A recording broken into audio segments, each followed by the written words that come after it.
Renforcer la renaissance bleue de l'Afrique, seconde partie de ce numéro de votre émission Planète Idéale que nous animons à l'occasion de la célébration de la 9e journée africaine des mers et des océans. Monsieur Akati, quels sont les secteurs maritimes qui constituent les piliers essentiels de l'économie bleue dont nous parlons? Je dis qu'il faut comprendre que l'économie bleue, comme vous l'avez si bien dit, c'est toutes les activités productives humaines qui se déroulent dans les eaux douces ou salées.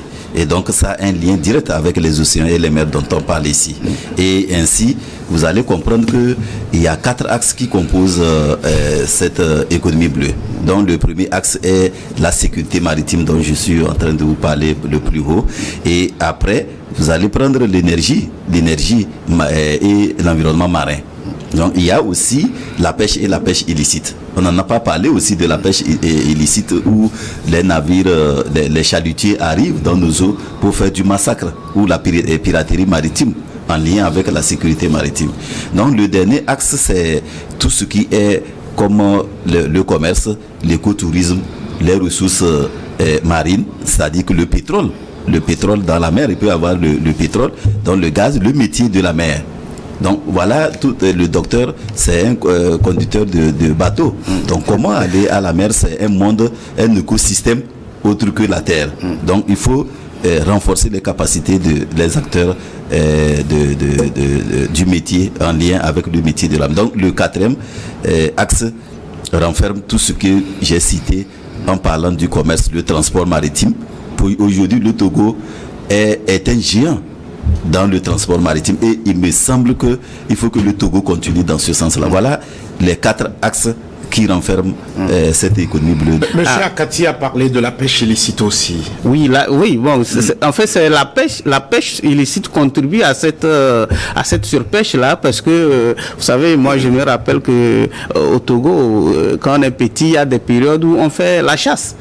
Et c'est bien encadré. Mais en mer, c'est difficile de dire, bon, dans cette période, il ne faut pas faire la pêche. Même si on le dit, peut-être on peut contrôler la sortie des navires de pêche, mais on ne peut pas contrôler l'arrivée d'autres navires, d'autres pêcheurs des autres pays, ce qui fait que le contrôle de la pêche est plus difficile. Ça demande beaucoup de moyens et pour nos États qui sont en amorce de leur croissance, c'est pas toujours évident. Il y a aussi la dégradation de l'habitat marin à cause de ce problème de pollution et bien évidemment les changements climatiques qui constituent aujourd'hui un grand défi pour le littoral.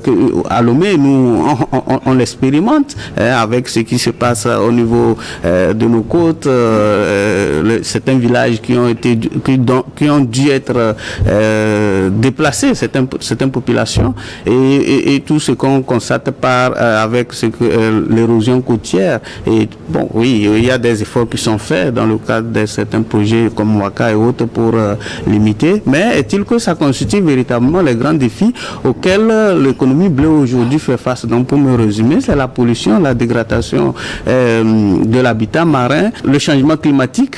Alors oui, en parlant du changement climatique, Monsieur Akati, vous êtes bien placé pour en parler. Comment se manifeste-t-il sur le secteur marin?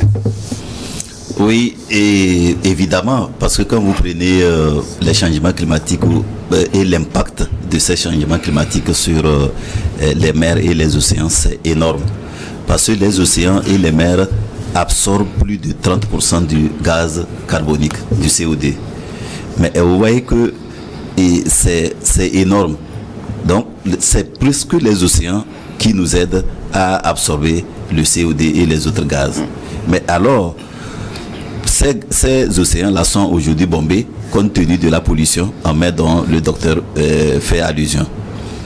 Il y a la fonte des glaces, il y a la dégradation de milieux côtiers même. Je ne sais pas comment on le dit, c'est l'érosion côtière. Voilà, c'est le mot juste, l'érosion côtière. Il y a l'érosion côtière et tout ce qui concerne l'action anthropique. L'homme aussi, parce que la construction des infrastructures portières, ça contribue aussi à dégrader les océans. Et donc, ceci dit, les manifestations, l'impact de ces changements climatiques inverse automatiquement et ça impacte les populations. Donc il faut une résilience. Donc quand vous allez au port de pêche ou au port en général aujourd'hui, vous allez constater qu'il y a la disparition de certaines habitations. Quand vous allez vers... De certaines espèces halieutiques. De certaines espèces halieutiques aussi. Donc il y a la rareté des ressources halieutiques dans nos mers. Donc ça nous revient à dire quoi? Ça revient à dire que il faut réfléchir autrement. C'est pourquoi je disais ici que le chef de l'État avait déjà une vision et il avait anticipé sur des actions en disant déjà de parler de la durabilité et de la relève c'est-à-dire de futures générations. Quand la future génération va arriver, comment ça va se passer? Donc cette question nous amène à dire que il faut mettre l'accent. Tout à l'heure le docteur parlait des défis. Il faut mettre l'accent aujourd'hui pour le Togo dans le transport maritime parce que la contournisation internationale augmente et il y a une compétitivité rapide.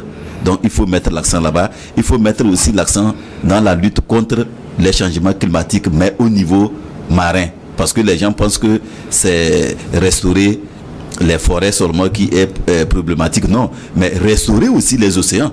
Parce que la grande partie de l'activité humaine, c'est au niveau des océans. Donc ces défis-là, en dehors de ces défis-là, celui de sécurité maritime dont je parle, on ne peut pas aller sur la mer ou dans les océans sans une sécurité adéquate. Donc tout ceci là va permettre maintenant de dire que y compris la lutte contre ces changements climatiques, je pense qu'on peut dire qu'on va gérer durablement nos océans et nos mers. Docteur Padassé, de nombreux défis auxquels le secteur maritime est confronté, avec à la clé, comme origine l'action anthropique. Aujourd'hui, comment rectifier le tir pour que le continent puisse jouir pleinement de ses atouts? Alors, là, vous me parlez de... comment dire, je vais nommer ça, comment l'Afrique peut effectivement participer à l'avenir des mers et des océans pour le monde. Et vous savez, il y a sur les réseaux sociaux cette image-là qui passe où on prend l'Europe, on prend les Amériques, on prend une partie de l'Asie, on met dans tout ça, tous ces continents rentrent dans l'Afrique. C'est pour donner une image de la taille quand même que représente l'Afrique dans le monde. Et donc, si on devait avoir un raisonnement de taille, ça veut dire que au niveau maritime, au niveau bleu, l'Afrique devrait pouvoir avoir un rôle primordial dans cela. Et donc, qu'est-ce qu'il faut faire? Déjà, il faudrait qu'on arrive à développer nos capacités de négociation au niveau international, former des négociateurs qui puissent véritablement négocier effectivement l'impact ou comment est-ce que au niveau international on puisse prendre en compte cette capacité ou bien cette taille de l'Afrique que représente notre continent en termes de superficie dans le monde. Mais au-delà de tout, il faut aussi qu'au niveau de l'Afrique, que nous réussissions à structurer le secteur et à améliorer le cadre de gouvernance. Le cadre de gouvernance, c'est-à-dire avoir des textes et des réglementations qui nous ressemblent et que nous pouvons mettre en œuvre avec un cadre institutionnel de contrôle plus percutant. Et en dehors de cela, il faut aussi voir que quand on parle mer, c'est une interconnexion. Aujourd'hui, on ne peut pas réfléchir stratégie maritime à l'échelle nationale, à l'échelle d'un pays. On ne peut plus on ne peut pas réussir cela. Bon, peut-être à court terme ou à court ou à moyen terme, mais à long terme, ça ne marchera pas. Il faut penser à une synergie d'action coordonnée, quitte à ce qu'on aille vers ce qu'on appelle la spécialisation. Que les pays se spécialisent dans un aspect particulier de cette économie bleue pour que chacun apportant des efforts pour faciliter l'action de l'autre puisse en tirer aussi avantage de ce que lui, il a comme avantage stratégique. Et donc, en gros, c'est ce qu'il faut penser. Et en dehors de ça, il y a la formation. la formation et la recherche scientifique qu'il faut développer. Et je me rappelle que quand je faisais mes recherches, c'était très difficile de trouver des travaux. Je ne dis pas qu'il n'y en a pas, peut-être qu'il y en a, mais c'est très difficile de trouver des travaux scientifiques sur la question. Et donc, il faut aller chercher tout ça là dans les littératures occidentales, alors que dans ce cas, il y a difficulté de les adapter. Voilà, la difficulté d'adaptation. Et donc, qui dit recherche scientifique pose le problème de données. Des statistiques, et aussi l'implication des communautés locales dans l'apprentissage technologique. Comme je le dis souvent, la technologie est une marchandise. Et on ne peut pas penser que le simple fait d'aller sous-louer ou bien concéder un pan économique à un major international suffit pour apprendre. Non, parce que pour lui, c'est une marchandise qu'il va veiller à garder. Et donc aujourd'hui, il faut penser la question de cette façon-là et de voir comment est-ce qu'on peut mobiliser les chercheurs autour de la question pour encourager et aller vers ce qu'on appelle l'apprentissage, et que les communautés locales puissent en tirer profit dans cette gradation de la connaissance, ou bien dans cette gradation de l'acquisition de la connaissance. Donc, pour me résumer, pour ne pas être trop long, je dirais que c'est le point essentiel, et évidemment encourager les investissements, parce qu'on ne peut rien faire sans l'argent. Il faut encourager les investissements privés et les investissements locaux. Pour cela, la transparence et la régulation, le cadre juridique aussi doit être revu et amélioré. Alors oui, monsieur Akati, monsieur Padassé a évoqué la place du continent africain dans la gouvernance maritime mondiale. Alors, comment l'Afrique peut-elle renforcer son rôle dans les instruments contraignants mondiaux sur la diversité biologique notamment? Avant d'en arriver à votre question, je voulais ajouter quelque chose sur la coordination même des actions. Je pense que nous, au niveau de tous les acteurs, il faut une bonne collaboration. Il faut le partage d'informations. Il faut coopérer aussi avec, comme il a dit, avec la communauté internationale, et il faut mettre des synergies. Mais plus dans ce cas, pour notre pays maintenant, le Togo, il faut moderniser les infrastructures portières. Il faut vraiment cela, et il a parlé de l'investissement, effectivement, c'est ça. Il faut qu'on arrive à un moment donné dire que les océans et les mers, comme je l'ai dit tout à l'heure, la conclusion est tirée que pour la durabilité, pour la gestion durable de l'avenir, c'est les océans. Il faut regarder vers là. Donc il faut beaucoup d'investissements dans ce domaine-là. Maintenant, par rapport à votre question, vous avez dit que c'est sur la place du continent africain dans la gouvernance maritime mondiale. Comment notamment l'Afrique peut renforcer son rôle dans les instruments juridiques mondiaux pour la sauvegarde de la biodiversité notamment. Effectivement, donc cette question elle est très stratégique, parce que vous savez aussi qu'il faut aller d'une manière concertée et coordonnée dans des actions. Donc l'Afrique, je pense que ça commence par le niveau national, avec l'implication de tous les acteurs. Tout à l'heure, le docteur parlait des communautés locales, et de la société civile, des ONG et les gouvernements. Et donc, avec cela, il faut revoir le cadre juridique sur comment l'appelle-t-on, peut-être sur la convention de Rio sur la biodiversité. Donc, le Togo a ratifié pas mal de conventions et des accords au niveau international par rapport à la biodiversité. Mais il faut plus la restauration et plus la gestion rationnelle de ces ressources marines et halieutiques.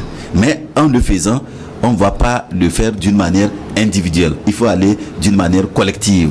Donc, au niveau national, au niveau continental, et maintenant, lorsqu'on arrive au niveau international, maintenant, il faut des répondants sûrs, avec comment l'appelle-t-on, des actions, comme vous l'avez dit, contraignantes, avec des cadres, c'est-à-dire que tout est au niveau de la base d'abord. Donc ça veut dire que les pays ont un document sûr. Voilà pourquoi nous, on a salué quand le gouvernement togolais avait pris l'engagement vraiment d'aller amender, peut-être pas amender, mais la signature de la charte de Lomé, la charte africaine de Lomé ici. Donc c'est avec ce document qu'on peut aller négocier maintenant au niveau international. Donc aujourd'hui, il est clair que aucun pays, comme le docteur l'a dit, aucun pays ne peut dire qu'il va aller en vase close. Ça ne peut pas marcher. Il faut des synergies.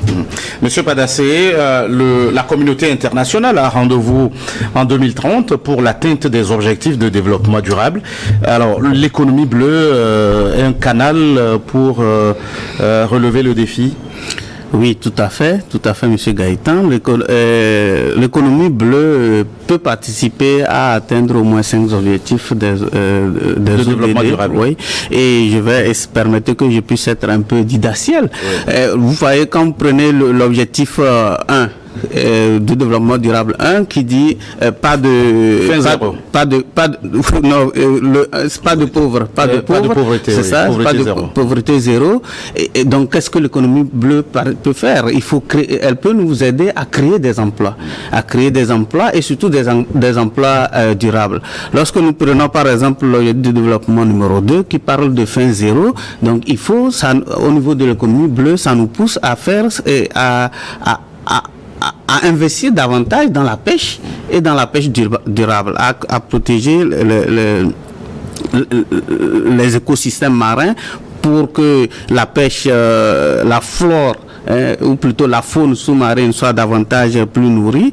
Et quand on prend l'objectif de développement durable numéro 8 qui parle d'un travail décent et la croissance économique, oui, donc l'économie bleue, comme on l'a dit, 65% du PIB mondial quand même, et en encourageant, en mettant les vecteurs nécessaires pour sa pleine réalisation, on peut effectivement parvenir à atteindre cet objectif-là. Et la lutte contre le changement climatique, aujourd'hui, les mers sont les principaux, les principales régulateurs des écosystèmes, même du climat. Et donc, la pollution, la réglementation en termes de pollution est assez nourrie. Donc il faut juste encourager davantage les États à fédérer les actions, à éviter la pollution marine. Et si on arrive à éviter la pollution marine, c'est que nécessairement, on peut, la mer, 80%, non, bon, pour être plus exact, 71% de la surface du globe, si c'est protégé quand même, ça veut dire que nos climats et le changement climatique va être géré. Et le dernier qui est l'objectif de développement 14, qui est effectivement lié à la vie aquatique. La vie aquatique, bon là c'est purement marin et c'est purement du bleu. Et donc aujourd'hui je crois qu'il y a une réflexion quand même mondiale encouragée par que ce soit la Banque mondiale et autres pour créer ce qu'on appelle comment on appelle ça dans les États, ce qu'on appelle la planification spatiale marine, et le Togo aussi est en train est sur le chemin. Donc tout ça là, c'est dire que oui, mettre en œuvre tous les mécanismes nécessaires peut effectivement nous aider à atteindre les objectifs de développement durable. Monsieur Akati, un mot de la fin pour clore cette émission. Mot de la fin, c'est pour dire que les poissons n'ont pas de frontières et ils vont comme l'eau est en train de couler. Donc il faut mettre des mécanismes vraiment sûrs et sécurisés pour pouvoir contenir nos ressources et manger bien pour les générations futures. Parce que vous savez que comme vous l'avez dit, pour éliminer la pauvreté, pour créer de l'emploi, c'est dans la pêche aujourd'hui et dans le transport. Et mon mot de fin aussi, c'est d'encourager nos forces de FDS pour tout ce qui se passe. Il faut être courageux et nous on les encourage et on les soutient valablement. Peut-être Dieu fera qu'on va gagner ce combat. Docteur Patassé, un dernier mot. Merci beaucoup. Donc c'est le lieu de dire un merci à ceux qui ont pensé à cette journée, parce que c'est un plan quinquennal qui finit en 2025, qui a commencé en 2015, et de dire aussi que aujourd'hui il faut renforcer le cadre institutionnel au niveau de l'Union africaine. Moi, en tant que marin, quand même, j'aurais bien aimé que au niveau de l'Union africaine, qu'il y ait une commission spécialisée pour l'économie bleue. Aujourd'hui, ce n'est pas encore le cas. C'est la stratégie, que ce soit à l'horizon 2050, font partie d'une commission gérée par une commission qui prend en compte les dimensions agriculture et autres. Et donc, c'est un appel, ça me plairait bien qu'il y ait un truc comme ça. Maintenant, la sécurité, comme le collègue vient de le dire, c'est important, et ce qui se passe en terre sur la terre impacte ce qui se passe en mer et vice versa. Donc aujourd'hui, c'est d'encourager tous ceux qui sont impliqués dans cette lutte-là pour garantir une sécurité à terre comme en mer. C'est votre appel, docteur Tchapadassé, spécialiste de la gouvernance maritime et portuaire. Merci à vous, Sylvain Akati, coordonnateur de l'ONG AGD, Action des Jeunes pour le Développement Intégral. Merci aussi à vous qui êtes restés à notre compagnie. À très vite pour un autre numéro de votre émission Planète Idéale.